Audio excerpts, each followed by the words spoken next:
Her heart rate slowed, her breath evened. She was in the zone again, that thin slice of time where everything else vanished. "Target site confirmed," she whispered. "This is where he is." The rattle of AK-47s ripped through the blazing afternoon like shards of steel slicing the air. Captain Marcus Webb flung his jammed M4 toward Rachel Hayes. "Take it, Secretary. At least act like you know how it works." His voice was sharp with scorn, cutting through the roar of explosions, shaking FOB Thunder's walls. Rachel snatched the weapon without hesitation.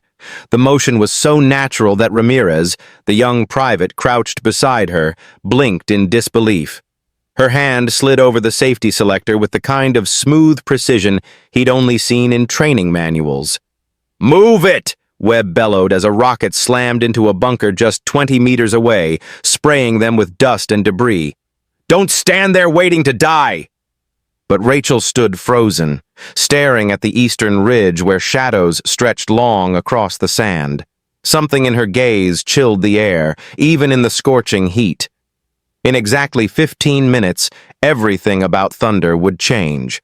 The sirens had first howled at 1400 hours, just as Rachel was sorting classified intelligence inside the command center. FOB Thunder was barely more than a dot in Helmand Province.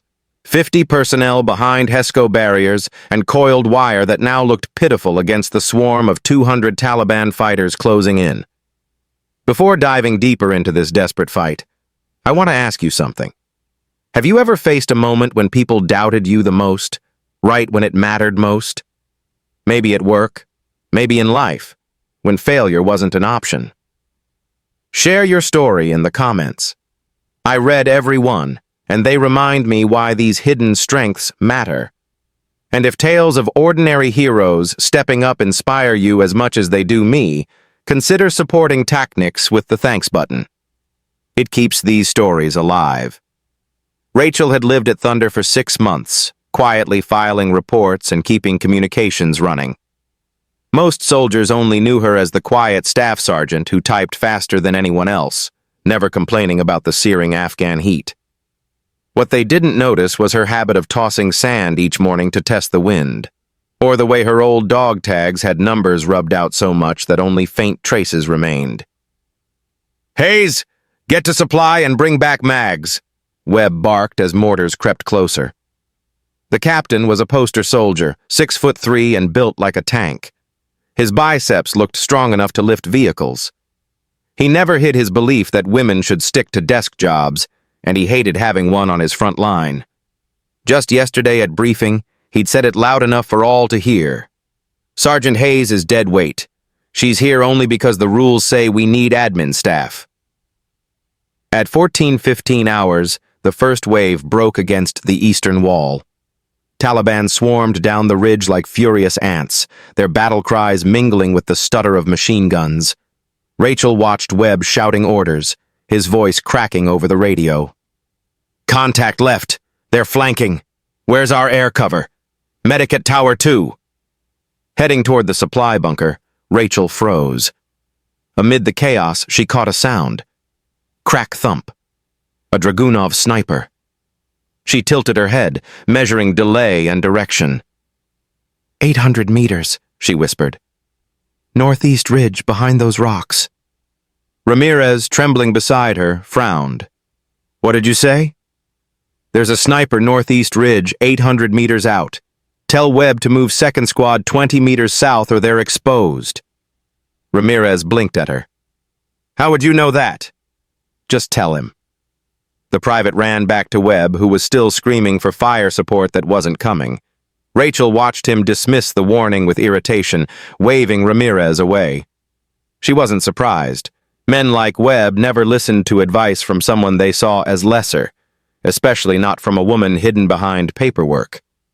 Another sharp crack. A soldier from second squad went down clutching his shoulder. Webb's face shifted as realization hit. Rachel had been right. Rachel reached the supply bunker just as another mortar slammed nearby, rattling her teeth. Inside, she stuffed her vest with magazines, her movements fast and deliberate. Each pouch was filled by touch. ammo types separated for quick access. The kit she wore wasn't standard issue. Her vest held advanced medical supplies, hemostatic gauze with kaolin technology, and a tourniquet system designed to stop arterial bleeding in under 30 seconds. These weren't normal army tools. They belonged to special units. "Tower 3 is down. They're inside the wire." The radio call froze her blood. Inside the wire meant hand-to-hand fighting. The enemy had broken through. She grabbed 2 extra rifles, checking them with swift, confident hands that didn't belong to someone used to typing memos. But no one noticed. Everyone was too busy staying alive. By the time Rachel returned to the command post, chaos reigned. Taliban fighters flooded through the breach in the wall. Webb's defense was crumbling. He stood red-faced, shouting orders lost in the roar of battle. Bodies lay everywhere. The bitter stench of smoke, dust, and blood hung in the air. "Fall back to secondary positions!" Webb yelled, his voice cracking. He spotted Rachel crouched behind cover, his eyes narrowing with fury. "Hayes, where the hell are those magazines?" He saw the rifles strapped to her back and sneered. "What are you doing with those? You're qualified on PowerPoint, not rifles." An RPG screeched overhead, striking the comms antenna and showering them with sparks. Amid the brief silence that followed, Rachel heard it again. A rhythm in the chaos, not random fire, but controlled. Someone was directing the attack with discipline. Her eyes swept the ridge. "Southwest," she muttered. 6 degrees right of that burned-out truck. That's their commander." Webb grabbed her shoulder hard. "I don't have time for your guessing. Pick up a rifle or get out." His grip tightened, his sneer curling. "Actually, fine. You want to play soldier? Take this." He shoved his own M4 into her hands, the same one he'd been complaining about for weeks. The rifle was broken, jammed, and never fixed. "Here you go, princess. Try not to shoot yourself." Rachel took it calmly.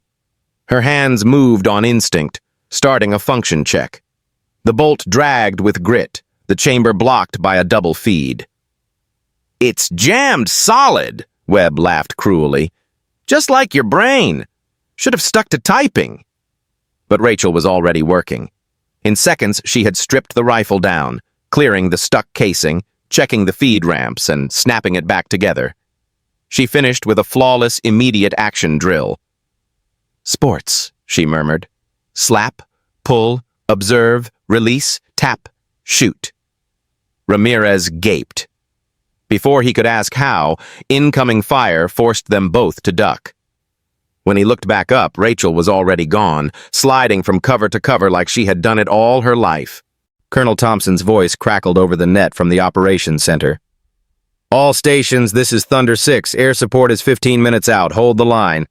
And who's calling wind corrections on this frequency?" Rachel froze. She hadn't even realized she'd keyed her radio while speaking. Her voice had been calm, giving exact wind calls and spotting enemy shifts like a professional observer. It was the kind of intel commanders begged for. Thompson's tone wavered. "Say again your call sign?"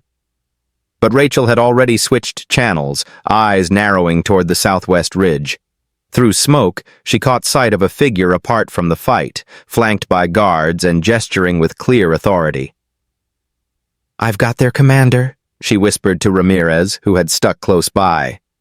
"Southwest ridge, around 800 meters. The young private squinted. "That's impossible. You can't see that far." "Radio antenna on his back. 2 guards with RPGs. He's directing mortar fire." Her words were flat, more like stating facts than guessing. "In 30 seconds, he'll shift to the operations center." As if on cue, the next barrage slammed down near the ops building. Ramirez stared at her in shock. Webb, who had overheard, glared at Rachel with suspicion. "How the hell did you know that?" Rachel didn't answer. Numbers flowed in her head. Wind speed, distance, elevation, bullet drift. It was like breathing to her. "You're not seriously trying this," Ramirez whispered, watching her settle into prone. That's 800 meters. Iron sights. A damaged barrel. Nobody can make that shot. Webb charged toward her, face flushed purple. Hayes, what are you doing? You'll waste ammo and expose us. He tried to rip the rifle from her hands. Rachel's voice cut sharp. Captain, either help or get out of my way. People are dying. It was the first time she'd raised her voice. Something in her cold, steady tone made Webb stumble back despite himself. As she shifted, Ramirez caught sight of a scar on her shoulder. It radiated outward like a starburst, the kind left by years of a rifle stock pressed in the same spot. No desk clerk had scars like that. Rachel murmured, "Full wind value, right to left, gusting 5 to 7. She slowed her breathing. Time thinned. Each heartbeat became a space between worlds. The jammed rifle in her hands was just another variable. Webb opened his mouth again, but Thompson's urgent voice on the radio cut him off. Enemy commander confirmed Southwest Ridge. Suppression fire needed now or we're finished. Rachel smiled grimly. She had already accounted for the bent sight, the fouled barrel, the shimmering heat. Her finger tightened slowly on the trigger. Click. The rifle jammed again. Cold dread shot through her veins.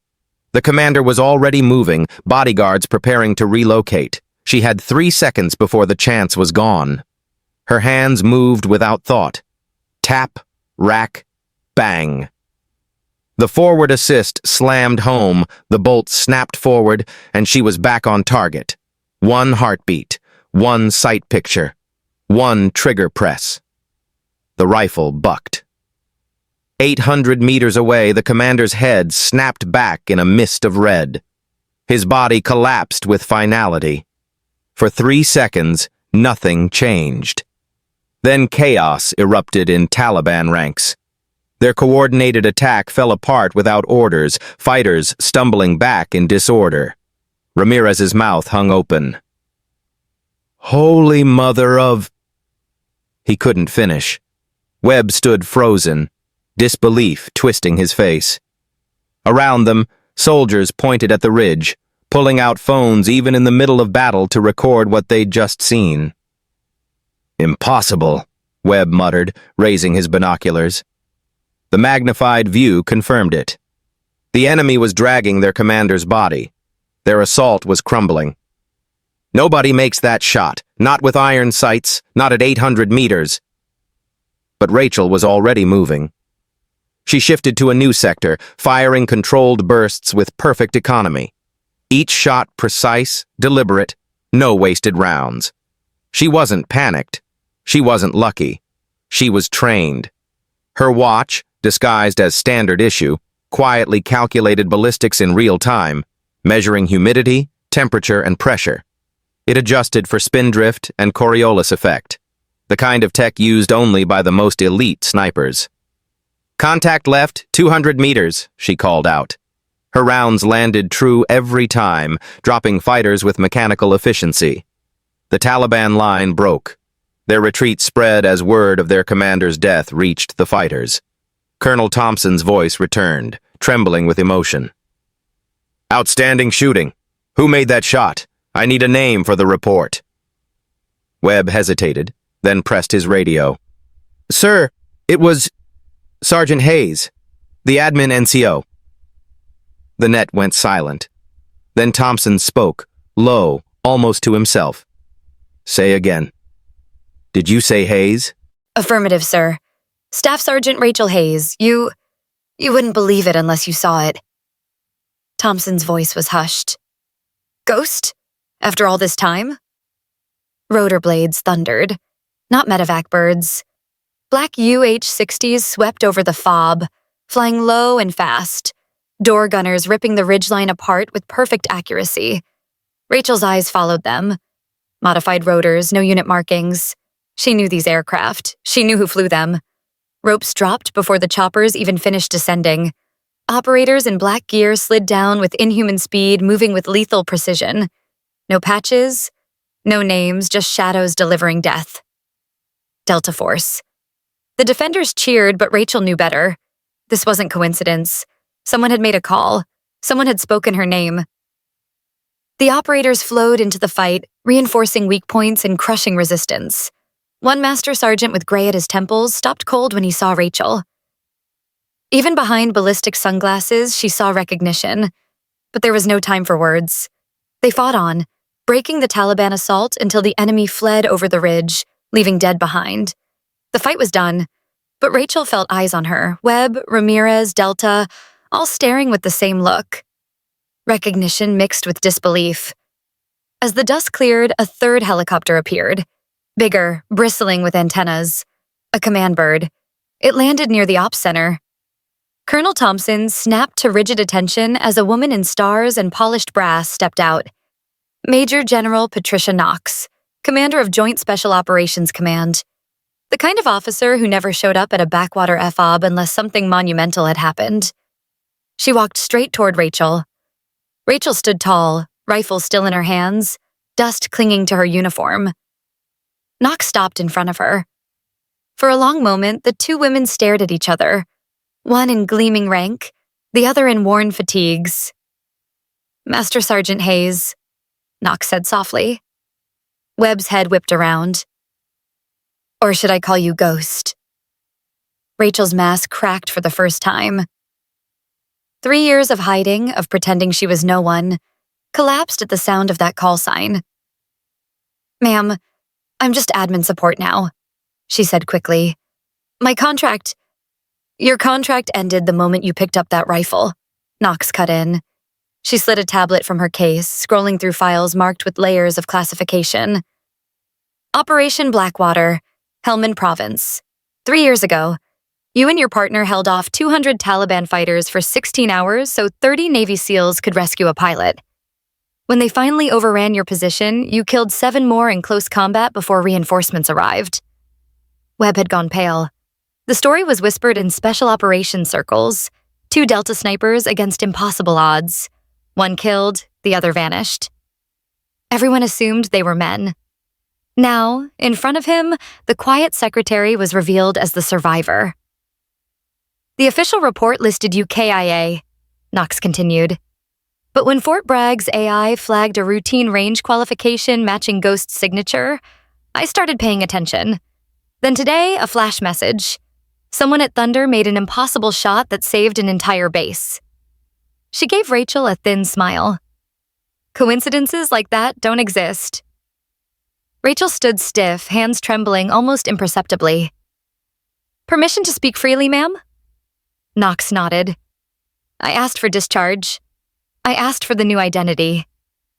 After Blackwater, after Stevens was killed, I couldn't. I didn't want to be Ghost anymore. I wanted to fade away." Knox's hand swept toward the battlefield. Yet when the moment came, Ghost appeared. You can change your name, hide in clerical roles, but you can't erase who you are. She turned to Thompson, who stood at her side. "Colonel, I am officially reactivating Master Sergeant Hayes. Effective immediately, she's assigned to Task Force 88. Rachel's voice broke with desperation. "Ma'am, with respect, I'm not that person anymore. I haven't held a rifle in 3 years. I'm not ready." Knox sliced the air with her hand. "Not ready? You made a shot that Tier 1 snipers would call impossible. You saved every soul in this FOB. Don't tell me you're not ready." One of the Delta operators approached, removing his sunglasses. His hair was gray at the temples, his eyes sharp with memory. "Ghost," he said simply. "We thought you were gone. We had a memorial. Your name is carved on the wall at Bragg." Rachel met his gaze. "Thompson, how's the knee?" He blinked, then barked a laugh. "Till clicks when it rains. Just like in Mosul, remember?" A silence of recognition passed between them, heavy with old missions and buried trust. Webb finally found his voice, though it rasped like dry paper. You're Delta. You're Ghost. And He faltered, shame twisting his features. "I called you dead weight. I threw you a broken rifle and mocked you. God, I'm sorry. I didn't know. I couldn't have known." Rachel turned toward him. For the first time, Webb saw her fully. Not the meek secretary, but the warrior behind the mask. "You didn't know because I didn't want you to," she said calmly. "Warriors don't advertise, Captain. They serve."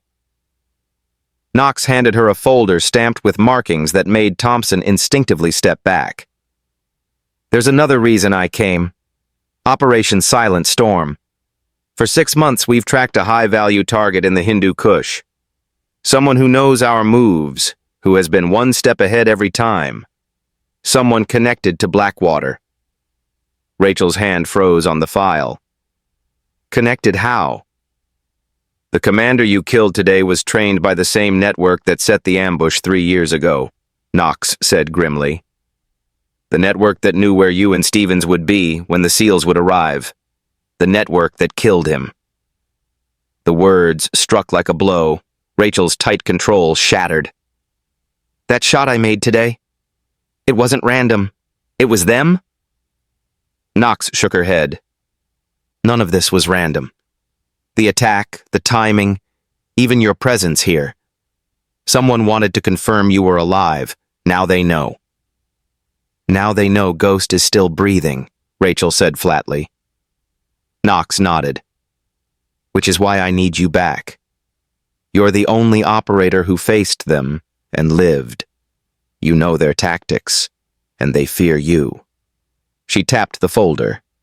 Intercepted chatter makes that very clear. Around them, thunder slowly steadied itself. Medics tended the wounded. Engineers patched breaches. Soldiers policed brass and bodies. But in the circle around Knox and Rachel, the weight of truth pressed down. Rachel Hayes, admin clerk, was gone. Standing there was Ghost, one of the deadliest snipers in American history. "I need time," Rachel said at last. 3 years is a long break. I need to retrain." Thompson shook his head. "With respect, Ghost, you don't need retraining. You just took out a commander at 800 meters with a broken M4 and no optics. You're ready." Rachel gave the faintest smile. "That was muscle memory. And luck. Real missions take more than one lucky shot." "Luck?" Webb's laugh was hollow, hysterical. "You think that was luck? Do you even understand what she did? The distance, the rifle, the conditions? That wasn't luck. That was impossible made real." Knox checked her watch. "The bird leaves in 30 minutes. Pack what you need, Ghost. You're coming home." She turned, then paused. "Oh, Captain Webb, I'll be recommending you for remedial leadership training. Any commander who writes off personnel without knowing their abilities is a liability." Webb's face flushed, but he stayed silent. Knox strode away, her guards moving with her. Dust swirled in her wake as Rachel stood in the ruins of a battle that had shattered her disguise. 3 years of hiding ended with a single shot. Ramirez edged closer, still stunned. Master Sergeant. What do I even call you now?"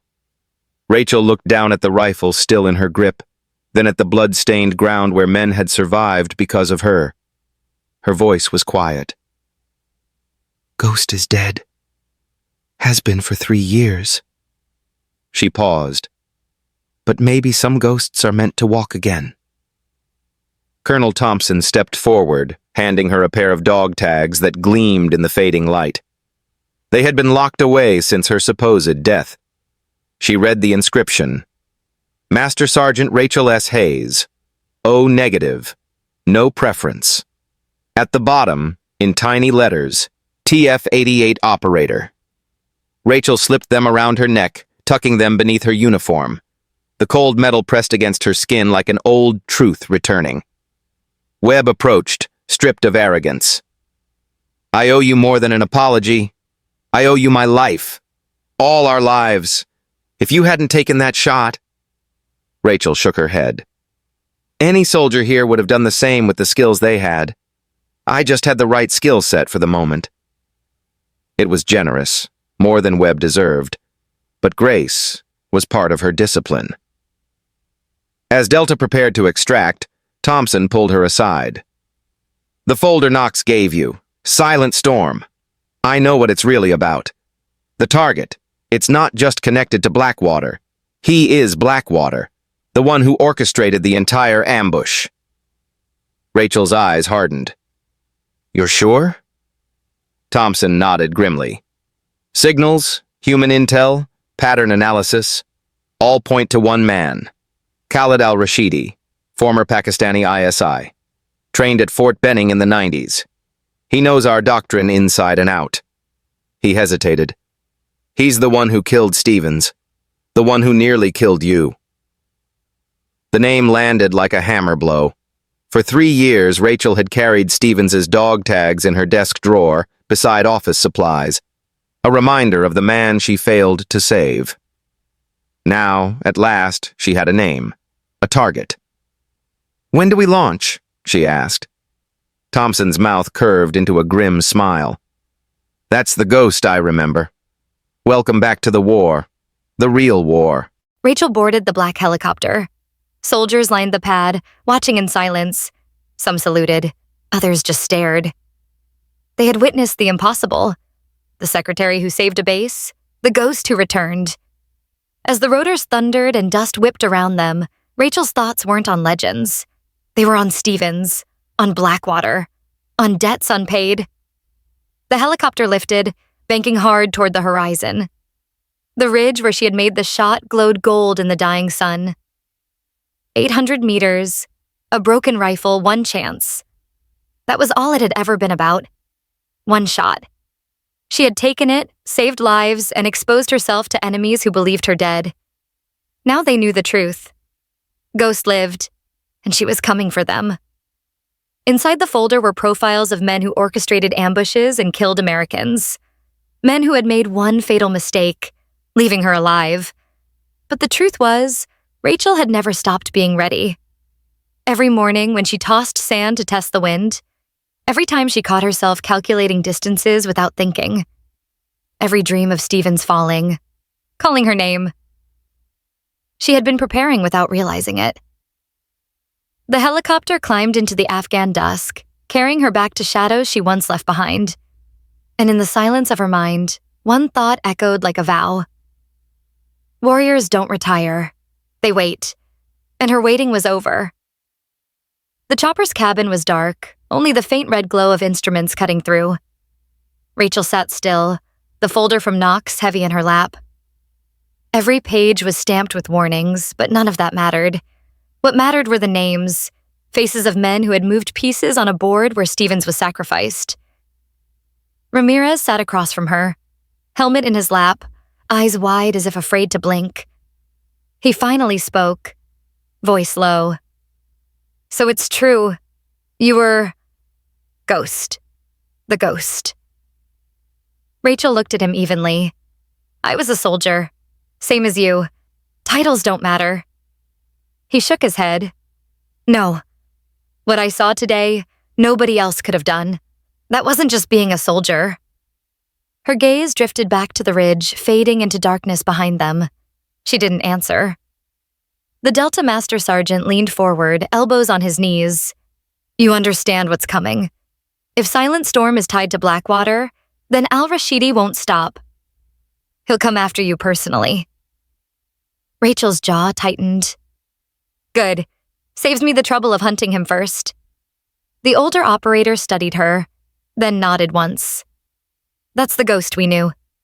The flight ended at a larger base, floodlights cutting across the tarmac. Knox was waiting as they disembarked, already surrounded by staff and secure comms gear. She wasted no time. Briefing room, 5 minutes. Her eyes locked on Rachel. Bring the folder. Inside, the room was dim, screens glowing with maps of Afghanistan. Lines of red traced valleys and ridges like veins. Al-Rashidi's name glowed in bold letters. Knox began. 6 months ago, we picked up chatter about a network operating out of the Hindu Kush. Sophisticated, coordinated, too sophisticated for locals. Then we realized why. It's the same network that orchestrated Blackwater, the same one that cost us dozens of operators and nearly cost us Ghost. Her voice hardened. They've been studying us, using our own training against us. And until today, they thought you were dead. Now they know you're alive. Rachel's hands clenched around the folder. Then they'll come. Yes, Knox said. Which is why you're no longer admin support. You're Task Force 88 again. Your knowledge of this enemy is unmatched. Webb sat in the back of the room, silent, looking like he wished the floor would swallow him. Ramirez sat near Rachel, listening with awe. Knox gestured at the map. Al-Rashidi has built cells across this region. He trains them to fight like us, move like us, kill like us. And now we know he was behind Blackwater. He's your link to Stevens. The weight in Rachel's chest grew heavier. For 3 years, she had buried it under paper and silence. Now it was alive again. When's the op? She asked. Knox's lips thinned. Soon. But not tonight. Tonight you rest. Tomorrow we prepare. Rachel shook her head. I don't need rest. You will if you're to lead this hunt, Knox said. That word, led, made Webb's head snap up. He started to speak but stopped at Knox's sharp glance. The meeting ended quickly. Knox dismissed them, leaving Rachel with the file. She left the briefing room and stepped into the cool night air. Stars sprawled above, indifferent and eternal. She thought of Stevens again. His laugh, his voice on the comms that night, his silence when the ambush closed in. Ramirez joined her quietly. I don't know how to process all this. Yesterday you were just... Sergeant Hayes, the one who handled paperwork. Now you're... Now I'm what? She asked. He hesitated. A legend. Rachel's face remained unreadable. Legends don't bleed. I do. Remember that. Silence stretched between them.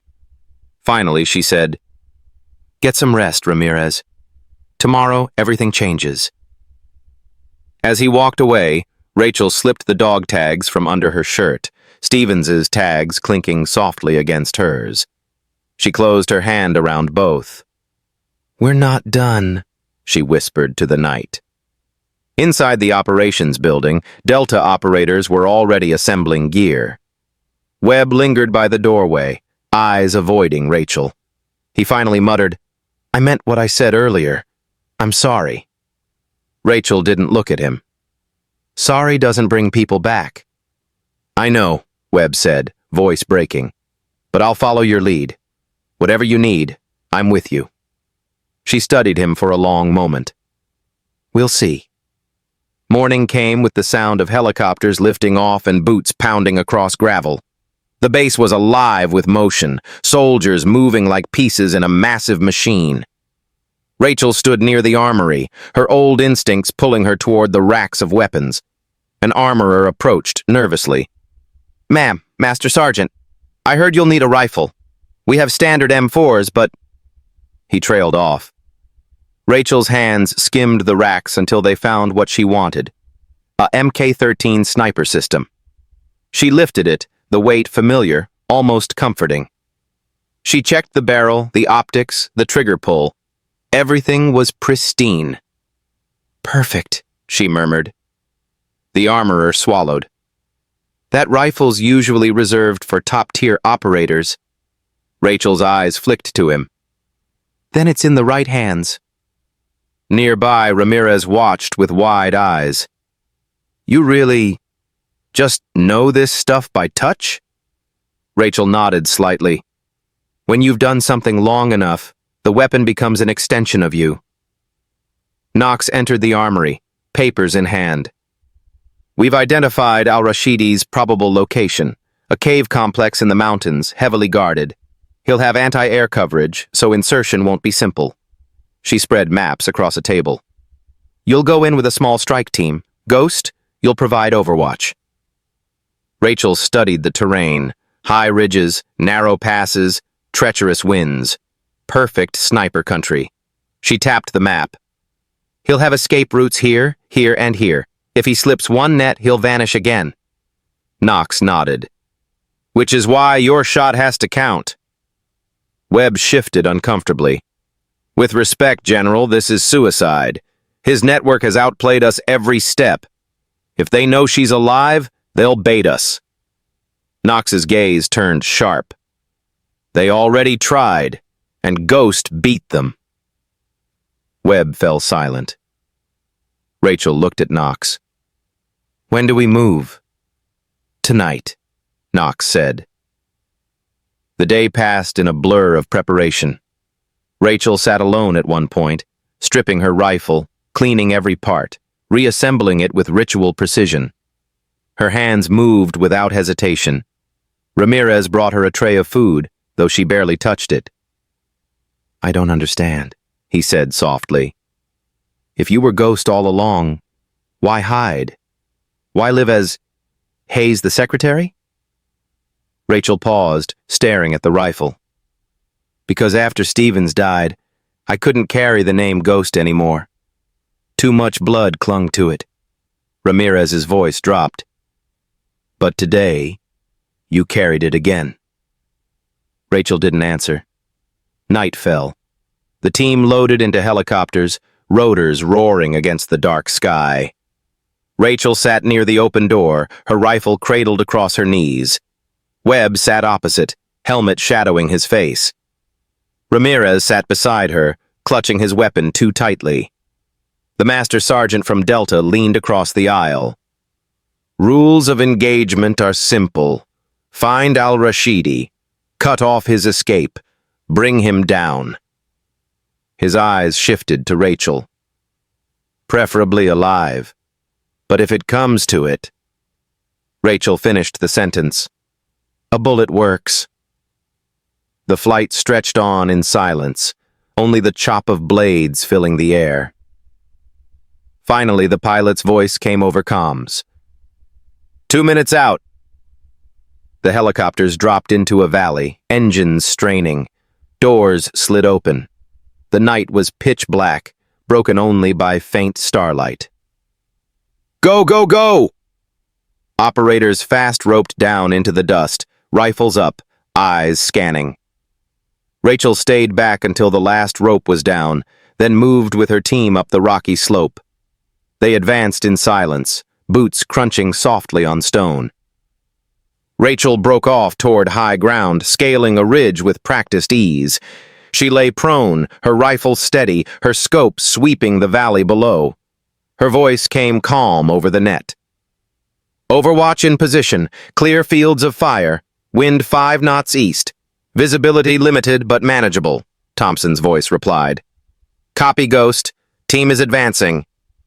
She adjusted her scope, scanning. Shadows moved along ridges, too disciplined to be goats or locals. Fighters, dozens of them. "Movement, North Ridge, 10+, likely sentries," she called. "Copy," came the response. Her finger tightened, then eased. No wasted shots yet. Patience. Through the scope, she spotted a cave mouth, faint light flickering from within. Antennas jutted from the rock, signal equipment. This was it. Her heart rate slowed, her breath evened. She was in the zone again, that thin slice of time where everything else vanished. "Target site confirmed," she whispered. "This is where he is." The team moved into position below, shadows slipping between rocks. Rachel tracked them through her scope, every heartbeat slow and steady. Ramirez's voice came over comms, strained. "Ma'am, Ghost, are you sure he's inside?" Rachel's reply was calm. "The antennas say everything. He's here. Stay sharp." Moments later, muzzle flashes burst from the cave entrance. Gunfire echoed across the valley as Taliban fighters poured out, disciplined and coordinated. Not a mob, a trained unit. Rachel's scope aligned with the first target. One shot, clean through the chest. He dropped. She shifted instantly, firing again. Each bullet landed with surgical precision. Her voice cut over the net. "Contact heavy. They're using suppression tactics. These aren't ordinary fighters." "Copy that," Thompson responded, pushing through. Grenades arced through the night, explosions lighting the valley in brutal flashes. The strike team advanced, firing controlled bursts. Rachel adjusted for wind, dropping another fighter. She shifted her scope and froze. A tall figure emerged at the cave entrance, flanked by guards. His face was hidden beneath a scarf, but his posture carried command. Al-Rashidi. Her finger hovered on the trigger. She could end it now. One squeeze and the war shifted. But then his guards closed in tight, shielding him as they pushed him back into the cave. Rachel cursed under her breath. The shot wasn't clean. Visual on Al-Rashidi, she reported, entering the cave, surrounded by at least 6 bodyguards. No clear shot. Copy. Knox's voice came cold over the net. Team, prepare to breach. The strike teams surged forward, laying down suppressive fire as they reached the entrance. Webb was among them, face hard as stone, moving with grim determination. Rachel shifted her fire to cover their advance, dropping enemies along the ridges. Her scope tracked every flicker of motion, every muzzle flash. Then she saw it. Fighters circling wide, moving to flank the assault team from behind. At least 15 of them, slipping through a gully. Contact rear! 15 hostiles moving to flank! Rachel's voice cut sharp over comms. Ramirez's breathing came heavy. I don't see them. Trust me. She shifted her scope, leading the first man by half a second. The rifle cracked. The fighter fell. She fired again and again, bodies dropping before the team even realized the danger. The comms filled with overlapping voices, panic fading as Rachel's precision cut down the flankers one by one. The survivors scattered, retreating into the night. Rear secure, she reported. Silence on the net for a moment. Then Thompson's voice low with awe. Copy, rear secure. The strike team reached the cave entrance. Breaching charges went off, shaking the valley. Shouts erupted inside, followed by the rattle of automatic fire. Rachel scanned the ridges again. She caught movement near the far slope. Mortar crews setting up tubes. Mortar setting up East Ridge, she called. Without waiting for confirmation, she adjusted her scope, dialing in elevation. First shot cracked, striking a man as he bent over a tube. The second shot hit the assistant gunner. The third round detonated the shell as it dropped into the tube, creating a fireball that consumed the crew. The valley echoed with the blast. Ramirez's stunned voice came over comms.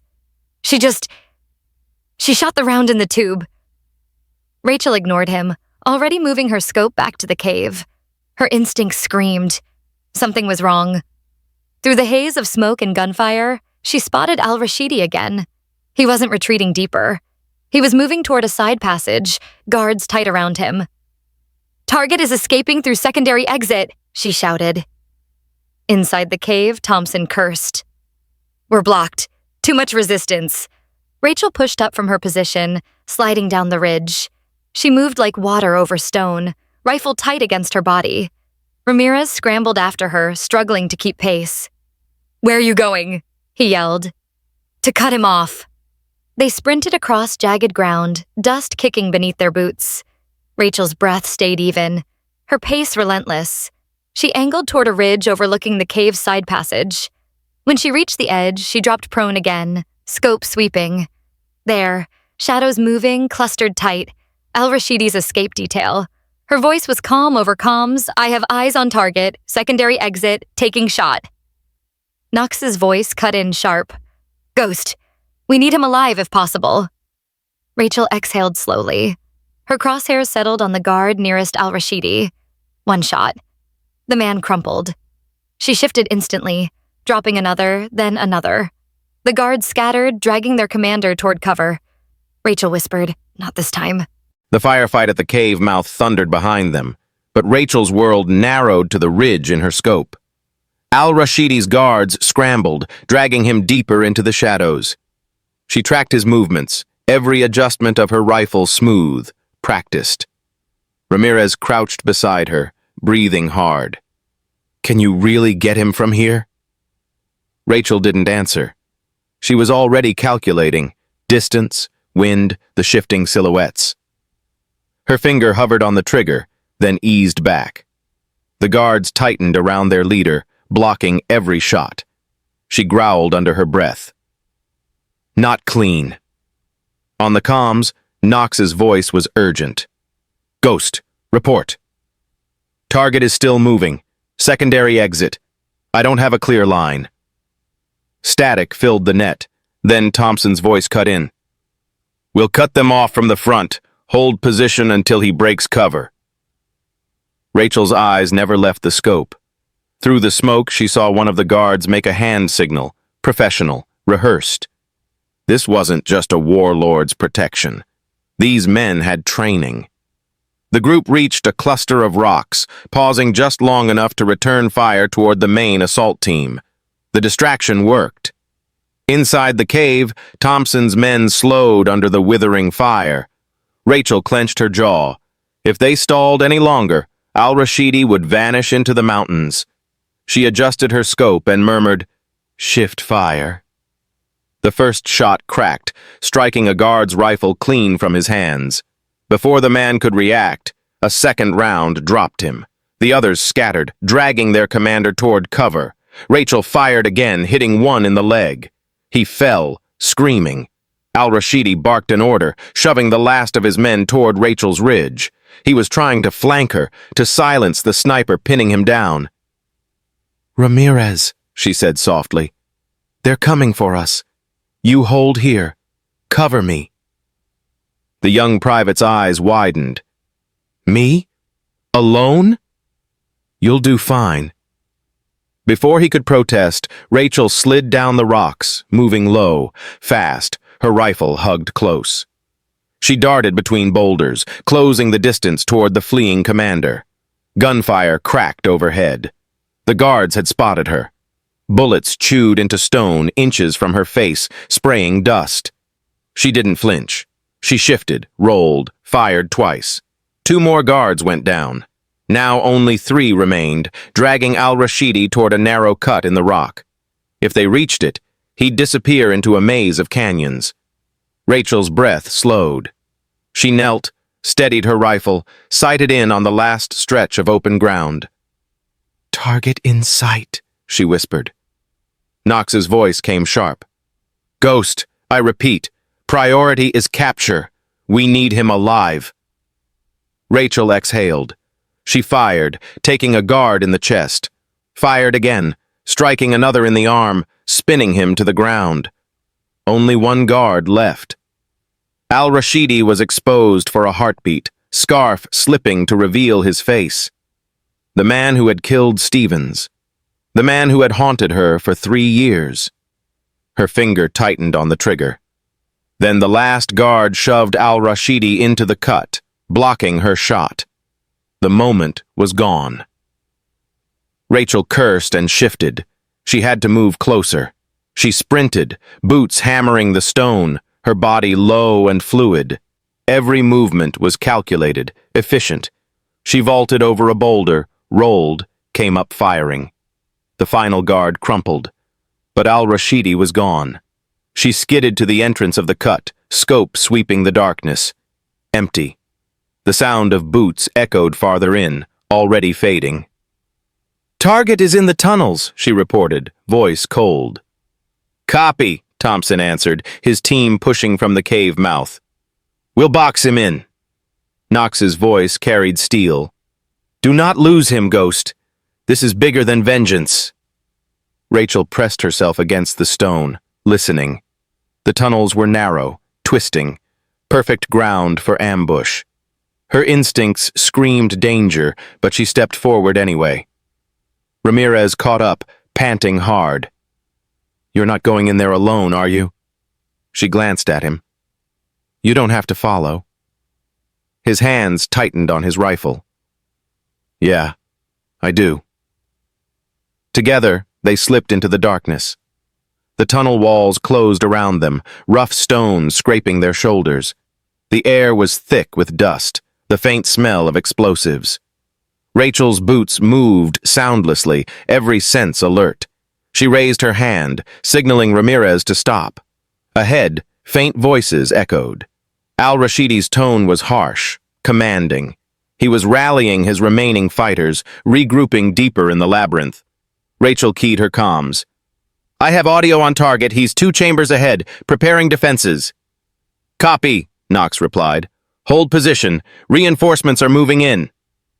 But Rachel knew waiting wasn't an option. If al-Rashidi fortified himself, extraction alive would be impossible. She turned to Ramirez. "Stay here. Cover the rear. If I don't come back... His eyes widened. No! You can't! Do your job, soldier! Before he could argue, she moved forward, slipping deeper into the dark. The tunnel narrowed to a jagged throat, lit faintly by lanterns hung on hooks. Rachel moved silently, each step deliberate. Her rifle hugged her shoulder, scope sweeping every shadow. She could hear them more clearly now, al-Rashidi barking orders, men moving quickly, weapons clattering. They were preparing for a fight. Rachel crouched at a bend, steadying her breath. She whispered into her mic. Target confirmed. Approximately a dozen fighters with him. He's consolidating. Thompson's voice came back tense. Hold. We're converging. But Rachel didn't move. She couldn't. Every second gave al-Rashidi a chance to escape deeper into the network of caves. She remembered Stevens's last words. His voice cut off mid-sentence, and the fire in her chest burned hotter. She slid forward, hugging the wall, creeping closer. A fighter appeared suddenly at the corner, rifle up. Rachel moved faster than thought. One suppressed shot cracked. He dropped without a sound. She dragged his body aside and advanced. Another step, another corner. She spotted al-Rashidi at the far end of a chamber, gesturing fiercely at his men. His scarf had fallen back, his face visible in the flickering light. Hard eyes, scarred cheek. This was the man. Rachel settled her scope. The crosshairs hovered over his chest. One pull and it ended. But Knox's voice echoed in her mind. We need him alive.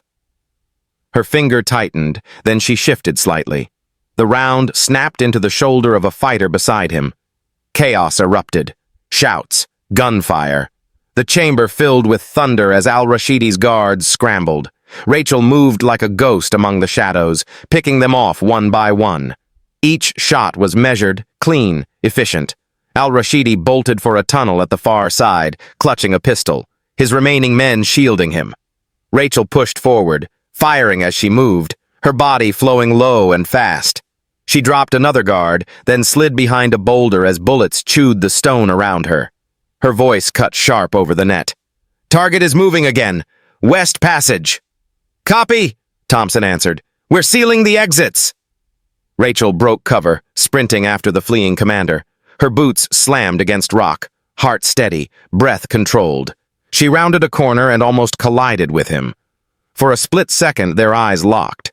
His were cold, calculating, but there was a flicker of recognition, too. He knew exactly who she was. He raised his pistol. Rachel's rifle barked first. The shot smashed the weapon from his hand. He stumbled back, fury twisting his face. Two of his men lunged forward. Rachel dropped one with a headshot, then swung her rifle like a club, striking the other across the jaw. He crumpled. Al-Rashidi staggered toward another exit.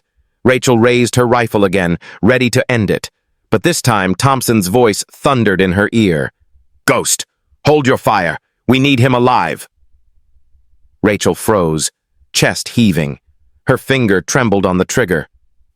Al-Rashidi spat at the ground, snarling something in a language Rachel didn't catch.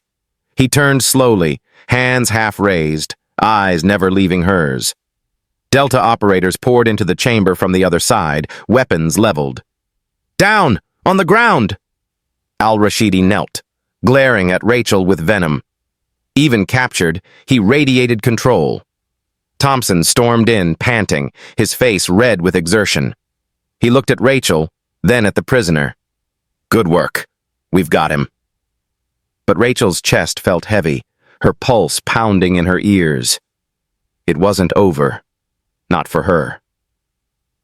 Knox's voice came calm but sharp over comms. Secure the target. Extraction inbound. The operators cuffed al-Rashidi, dragging him upright. He never broke eye contact with Rachel. His voice was low, taunting. Ghost. I was told you were dead. Pity. I preferred you that way. Rachel said nothing. The team began pulling back through the tunnels, hauling their prize.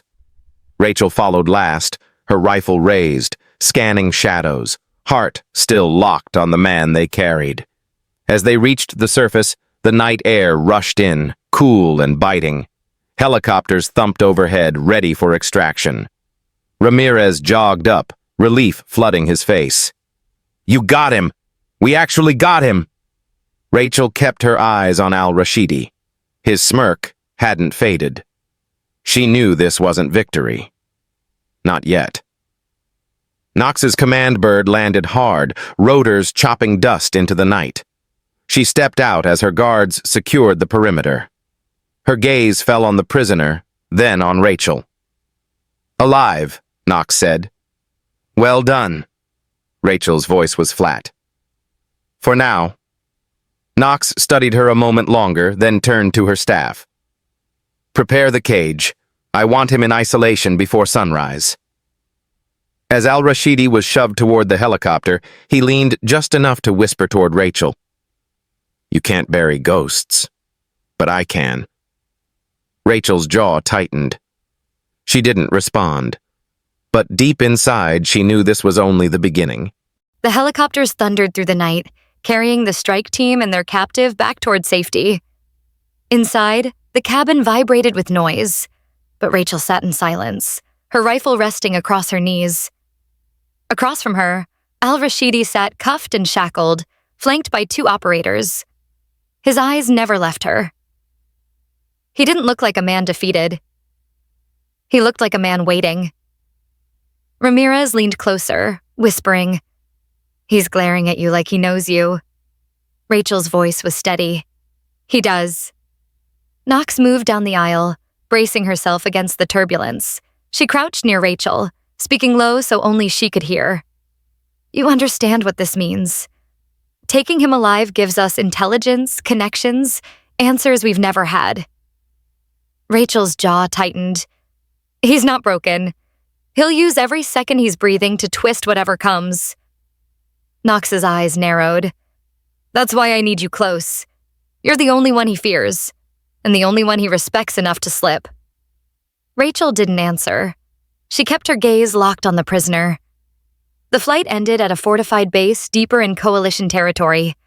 Floodlights blazed as they landed, soldiers rushing to secure the perimeter. Al-Rashidi was dragged out first, still calm, still smirking. Rachel followed last, dust swirling around her boots as she stepped onto the pad. She looked back once, toward the mountains they had left behind. She could still see the ridge where Stevens had died, burned into her memory. Inside the command center, Knox gathered the senior team. Maps, photos, and encrypted files covered the table. At the center, al-Rashidi's face stared back from multiple screens. "This isn't just about one man," Knox said. "This is about dismantling the entire network. They've been ahead of us for years. Now we finally have a piece that can unravel the rest." Thompson crossed his arms. "If he talks." Knox looked at Rachel. "He'll talk, one way or another." The room fell silent. All eyes shifted to her. Rachel remained still, but her voice carried weight. "I don't want vengeance clouding this, but I won't let Stevens' death be wasted. If he knows something, I'll find it." Knox nodded. "That's why you're Task Force 88 again." Ramirez blinked, trying to process. Webb sat stiffly at the far end, shame still etched across his face. He hadn't spoken since their return. Knox dismissed the team. As the room cleared, she placed a file in Rachel's hands. "You'll start tomorrow. Tonight, rest. You'll need it." Rachel took the folder, but she didn't rest. Instead, she walked the quiet halls until she found herself outside the holding cell. 2 guards stepped aside, letting her look in. Al-Rashidi sat chained to a chair, shadows cutting across his face. When his eyes lifted to hers, he smiled faintly. "Ghost." The name hung in the air like smoke. Rachel stared back through the glass. Her voice was quiet but certain. "You'll talk. Maybe not today. Maybe not tomorrow. But you'll slip. And when you do, I'll be there." His smirk didn't fade, but there was something in his eyes, a flicker of unease. Rachel turned away, leaving him in the darkness. Back in her quarters, she unclipped her rifle. laying it across the table. She set Stevens's dog tags beside her own, the metal catching the dim light. For 3 years, she had tried to bury Ghost.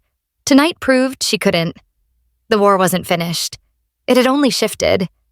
And now, Ghost was back in the fight.